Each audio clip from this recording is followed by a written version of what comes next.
He gave up money. He gave up sex. He gave up fame. He even gave up his own name. But there was one thing. Just one thing. He couldn't give up coffee.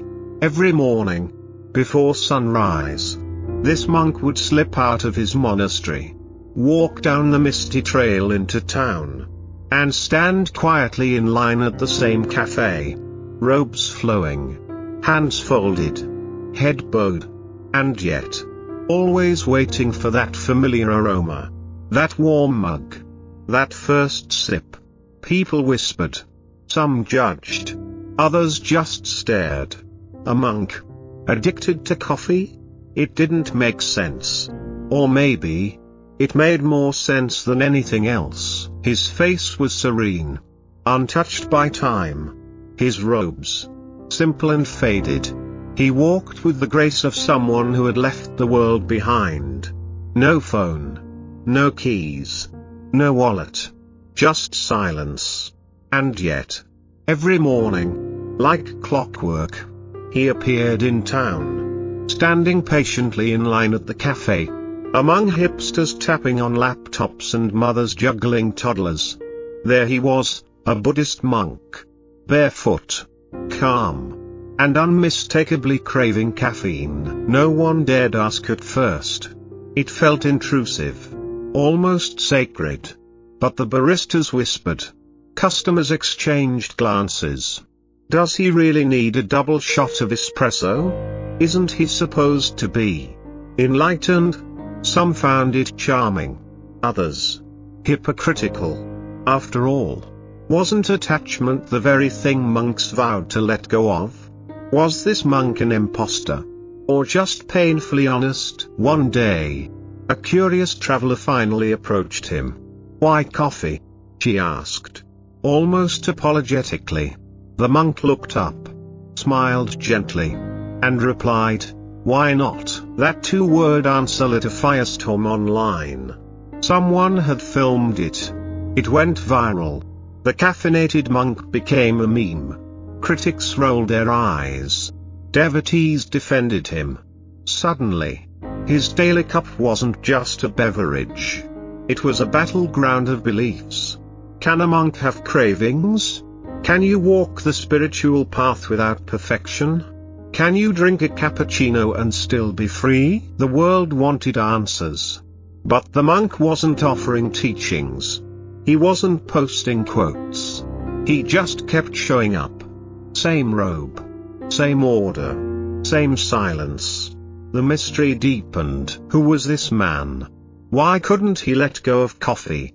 And more importantly, what if his struggle wasn't a contradiction, but a reflection of our own? Because maybe, just maybe, the things we can't give up are the very things that show us where we're still asleep. He didn't twitch. He didn't fidget. He sat like a mountain when he meditated. Hours passed, and not a muscle moved.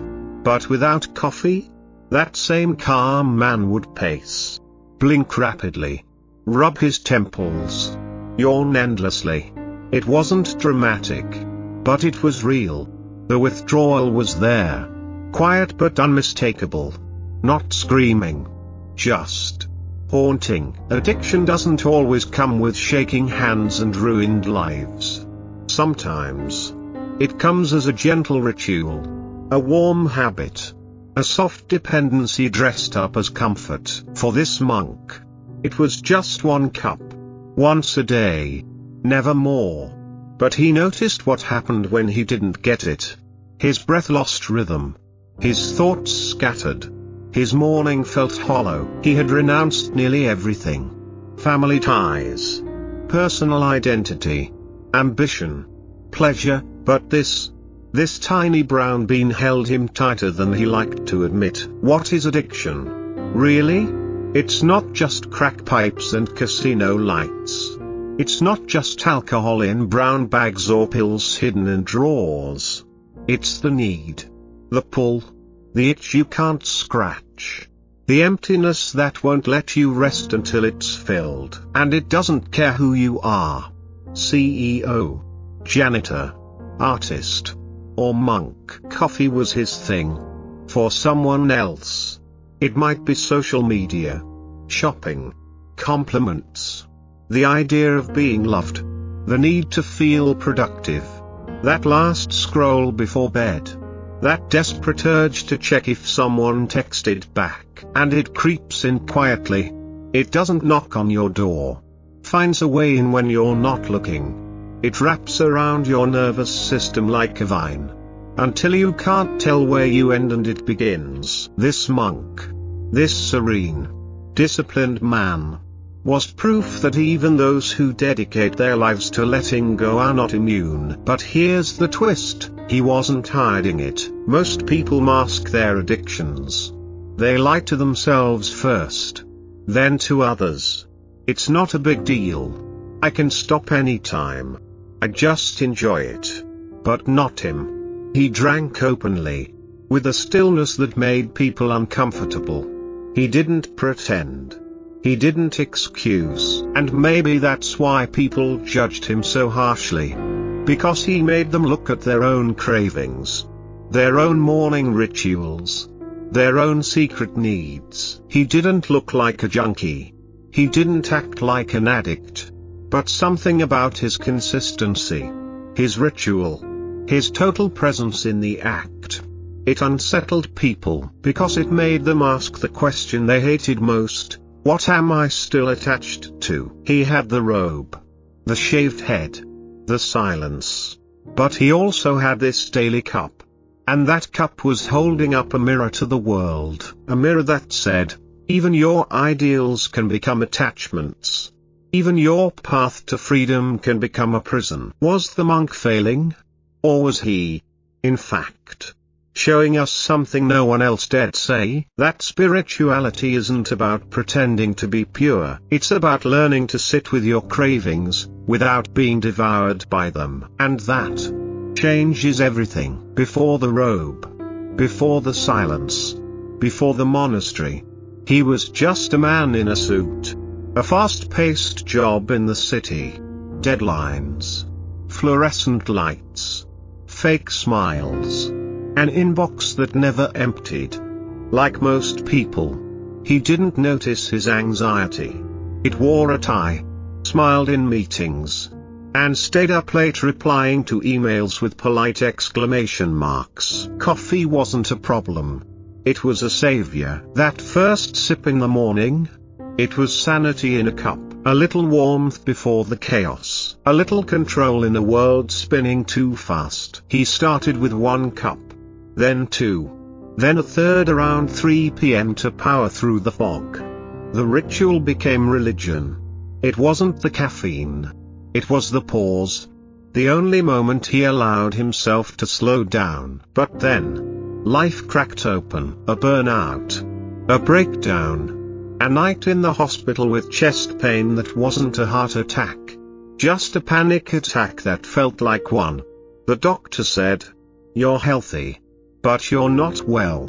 And something inside him shattered. He quit everything. Sold what he owned. Cut ties. Boarded a train with no destination. Weeks passed. Cities blurred. Somewhere in the mountains of the east, he found silence. And he stayed. He shaved his head. Took the vows. Accepted the robe. Silence became his new oxygen. But old habits, they don't vanish. They morph. They hide. In the monastery, there were no phones. No mirrors. No mirrors, but every morning, he'd still feel that whisper. That craving for something warm. Something bitter. Something grounding. At first he ignored it. Then he denied it. Then he judged himself. But it kept coming. Eventually, the abbot noticed. A wise old monk. Silent most of the time. One morning, he handed him a small tin of coffee beans. No words. Just a smile. That single act dismantled the guilt. He started brewing again. Just once a day. No sugar. No milk. Just presence. Every morning, he'd boil water. Grind the beans. Pour slowly. Drink slowly, no rush. No distraction. Just breath and bitterness. It was never about the coffee. It was about the ritual, the anchor, the one familiar thing in life that had burnt to ash. When people found out, they expected shame, confession, explanation. But he offered none, because for him, it was no longer an addiction. It was a mirror. That cup held a memory of who he was, of how far he'd come, of how easy it is to cling to small comforts and call it peace. Was he enlightened? Probably not. Was he real? Absolutely. And maybe that's what made him dangerous, because he reminded us that healing isn't about erasing the past. It's about making peace with it, one mindful sip at a time. Every monk struggles with something. Some wrestle with pride. Others with anger, lust, fear, doubt. For him, it was coffee.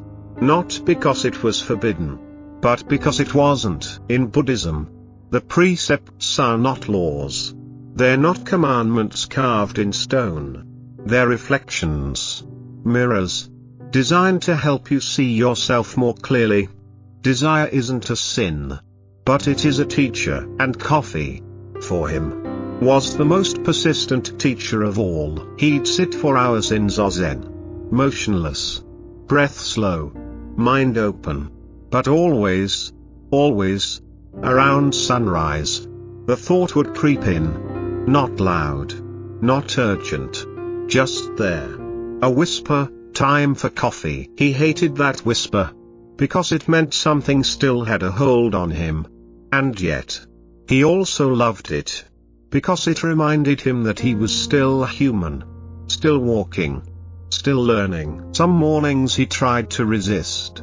He would let the thought pass, breathe through it, watch it fade like clouds over a mountain. And other mornings, he gave in, got up, brewed the cup, and drank it, eyes closed. In full awareness, it became a test. A meditation in disguise. Can I want something without being ruled by it? Can I taste this craving without drowning in it? Can I sip and still stay awake? There was a day, a pivotal one, when he almost gave it up for good. He stood over the kettle, water just starting to boil, hand hovering over the beans, and something inside him whispered, "You don't need this anymore." But something else replied, softly, "No, but I still want to understand it." He poured the water anyway. That morning, the coffee was different. Not in taste, but in meaning. It wasn't indulgence. It wasn't rebellion. It was ritual, inquiry, a question in liquid form. Not weakness, not escape, but intimacy. With himself, and with his edges. Because letting go isn't always about walking away. Sometimes, it's about staying close enough to see clearly. Sometimes, holding the craving in your hands and choosing, consciously, not to run, is the greatest freedom of all. But the world outside didn't see it that way. Some called him hypocrite. Others said he was watering down the Dharma. That he should be purer, stricter, cleaner. As if enlightenment came in sterile packages. As if spirituality was a competition in self-denial. But he didn't argue. He didn't explain. He just kept walking his quiet paradox. A man who gave up the world, but still woke up craving something bitter and warm. And maybe that contradiction, so subtle, so human, is where true practice begins. Because craving isn't the enemy, unawareness is. The video was only 12 seconds long. A monk in saffron robes, sipping coffee on a park bench. Silent. Still. Peaceful.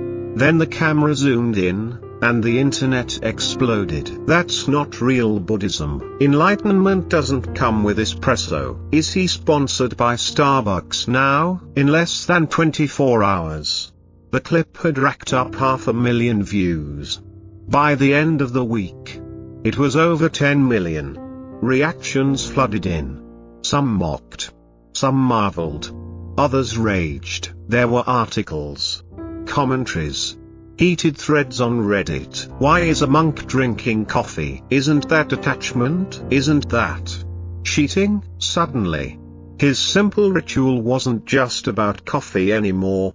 It became a symbol, a scapegoat, a battlefield for the world's unresolved tensions around purity, perfection, and what it means to be spiritual. Some viewers defended him fiercely. This is exactly what Buddhism teaches. Mindfulness, not denial. Others weren't so kind. He's a fraud. Real monks fast and meditate. They don't sip cappuccinos. But none of them had spoken to him. None of them knew the years he'd spent in silence. The tears he had swallowed on cold stone floors. The demons he had faced. Not in fire, but in stillness. They didn't know that coffee had once been his escape. And that now, it was his mirror. The judgment came from all directions. Religious conservatives, online atheists, secular skeptics, each projecting their own insecurities, their own expectations, onto a man they had never met. But he didn't flinch. When a journalist finally tracked him down and asked, "Do you think your actions contradict Buddhist teachings?" he smiled, not in defiance, but in compassion, and said, "The moment you think you've understood the Dharma completely, you've already missed it." His response went viral again. And just like that, the conversation shifted. People started asking better questions. Why do we demand perfection from spiritual people, but not from ourselves? Why do we fear honest struggles more than hidden ones? Why does one cup of coffee threaten our idea of enlightenment? Maybe because deep down, we want the spiritual path to be clean, neat, predictable. We want monks to be flawless, saints to be unshakable. We want enlightenment to be some polished product you can earn by following rules. But this monk, this man with his coffee, reminded everyone of a harder truth. The path to awakening is messy, and no robe can hide the humanness underneath. His cup wasn't a failure. It was a confession, an invitation, a message in steam rising from a simple ceramic mug. You don't have to be perfect to be present. And in a world obsessed with image, that honesty was more radical than any sermon. For years, he had tried to let go of everything. Possessions, desires, ego, identity. That was the path, wasn't it? Let go enough, and you're free. Empty enough, and you're awake. But one morning, as the steam rose from his cup, he realized something strange. Something that made his breath stop. Even his obsession with letting go had become an attachment. It hit him like cold wind through the pine trees. He had been clinging desperately to the idea of non-clinging. He had become attached to the image of detachment. Every time he felt a craving, he crushed it. Every time a memory came, he pushed it away. Every time comfort beckoned, he resisted, not from awareness, but from fear. He wasn't free. He was in a spiritual prison, built from the bricks of self-denial. And the cup in his hand, simple, warm, bitter, was the only honest thing in his life. Because he didn't drink it out of duty, or out of ego, or out of habit. He drank it because he loved it. Not compulsively, not mindlessly, but openly. And that love, that quiet, conscious joy, wasn't the enemy. It was the teacher. Letting go, he realized, isn't about rejecting everything. It's about seeing clearly, and holding things lightly. It's not about killing desire.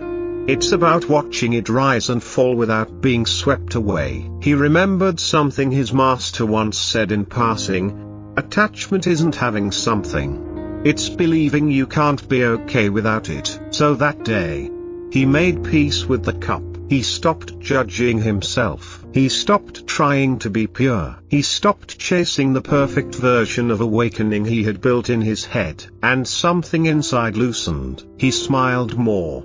Walked slower. Listened deeper. His meditation changed. To not tighter, but looser. Not forceful, but soft. Not a struggle to silence thought, but an invitation to meet it with kindness. And the world noticed. People came to the monastery not to hear lectures, but to sit beside him, to watch the way he brewed the beans, the way he held the mug with 2 hands, the way he sipped, fully, gratefully, as if it were a sacred text, because maybe it was. Every swirl of steam, a sutra, every bitter note, a reminder, every drop, a lesson in impermanence. He didn't try to teach anymore. He didn't correct or convert. He simply lived a life so honest it taught by itself. And slowly, the world stopped laughing, stopped judging, started listening, because the real teaching wasn't give up everything. It was this: you don't have to reject the world to wake up. You just have to stop clinging to the idea that awakening looks a certain way. And for many, that was the first sip of freedom. The cup was simple. Ceramic. Chipped at the rim. Plain white. No decorations. No logos. Just a vessel. But for him, it held more than coffee. It held lessons. Stories. Truths he never expected to learn. Every morning, as he cradled that cup in his hands, he felt the weight of it. Not heavy, but real, tangible. A reminder that life itself is both fragile and grounded, transient and present. He began to see the cup as a mirror reflecting the self. The cracks in the cup showed imperfection, not failure, just reality. Nothing is flawless. Not even enlightenment. Not even the greatest monks. Not even the Buddha himself. And that was okay. The warmth in the cup was comfort, but not safety. It reminded him that comfort can be a blessing or a trap. Clinging to comfort blinds us to the constant flow of change. The bitter taste was truth. Not always sweet. Not always easy to swallow. But real. Sometimes, facing your own nature is bitter. Sometimes, the truth is harsh. But bitterness can awaken the senses, sharpen the mind. The steam rising from the cup was like breath itself. Fleeting, ever-changing, impossible to grasp. It reminded him of impermanence, the heartbeat of existence.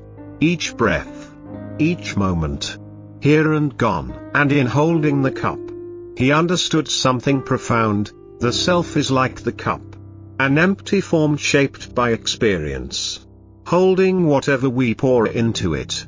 Sometimes love, sometimes pain, sometimes craving, sometimes peace. To truly see the self, you have to hold it with gentle awareness, to cradle your own imperfections, to taste your own bitterness without flinching, to feel the warmth without clinging. Coffee, then, was not a vice, not a weakness. It was a teacher disguised as a simple ritual, a daily practice in mindfulness, acceptance, and compassion. He wasn't addicted anymore. He was awake. And that awakening wasn't about escaping the world or erasing desire. It was about embracing the messy, beautiful reality of being human. His cup whispered this every morning: here is your life. Bitter, warm, cracked, fleeting. Drink it fully. And with each sip, he drank not just coffee, but the truth of himself. The world was waiting for a perfected monk, a flawless icon, a symbol of ultimate detachment. What they got was something far more complicated. A man with a cup of coffee, a paradox in saffron robes. But in that paradox lay his true teaching. He spoke not of rules, but of reality. Not of renunciation, but of reconciliation. Not of escape, but of embrace. His message rippled across continents, touching those lost in their own battles, addictions, doubts, fears masked by smiles and silence. Those who felt they had to be better to be worthy, who hid their cravings behind masks of spirituality. He told them this: you do not have to be perfect. You do not have to be free of desire. You only have to be honest. Honesty with yourself, about your struggles, your loves, your contradictions, is the doorway to true healing. The coffee addiction was never just about caffeine. It was a symbol of the human condition, the tension between wanting to be free and wanting to hold on, the dance between acceptance and change. He invited the world to stop fighting themselves, to stop chasing some impossible ideal of purity, to see that freedom begins when we stop trying to escape what we are. The monks who once whispered about him in disbelief now nodded in quiet respect. The skeptics who scoffed now paused to wonder. And the seekers who felt broken found a strange comfort in his story. Because maybe enlightenment isn't a distant peak to conquer. Maybe it's the courage to sit with your own contradictions, to hold your broken cup with both hands and drink anyway. He became a living reminder that the path is never neat, that healing is messy and beautiful, that spirituality is not about perfection. It's about presence. And in a world obsessed with quick fixes and polished images, his simple cup of coffee was a radical act of rebellion, a beacon for anyone who's ever felt lost, tired, or not enough, because sometimes the deepest awakening starts with something as ordinary and as profound as a sip.